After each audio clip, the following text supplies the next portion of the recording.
பாருங்க, இந்த கொஞ்ச நேரத்துக்கு முன்னாடி இந்த மேடையில எவ்வளவு அழகழகான விஷயங்களை பார்க்க முடிச்சு பாத்தீங்களா? அதான் அழகு.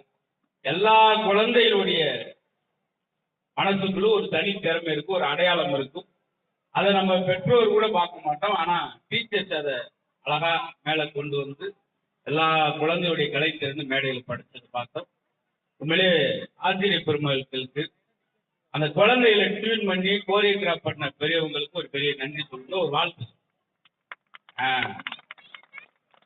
கைதட்டுக்கு ஒரு சோம்பேத்தனமா ஒரு அம்மா கைதட்டு வந்துட்டு நின்று தம்பி நாளைக்கு பார்த்துக்குறோம் இப்படிலாம் உங்கெல்லாம் பெரிய எனக்கு தெரிஞ்சு பாரத் மெட்ரிக் பள்ளியினுடைய ஆனுவல் டேங்கிறத எங்க ஊர்ல பெரிய ஒரு சித்திரத்தில் நடக்கும். அது மாதிரி இப்படிதான் இருக்கணும். எந்த ஊரெல்லாம் செல்வ வளம் அதிகமாக இருந்தால் அது பெரிய நாடுன்னு சொல்ல மாட்டோம். கல்வி வளம் மிக்க நாடுதான் சிறந்த நாடுன்னு சொல்லுவோம். வளர்ச்சிக்கு பாதையில் செல்வது அதெல்லாம் கோயில் இல்லா ஊரில் குடியிருக்க கூடாது என்பது ஒரு வார்த்தை. ஆனா உண்மையிலே சொல்ல வேண்டியது பள்ளிக்கூடம் இல்லாத ஊரில் தான் குடியிருக்க கூடாது.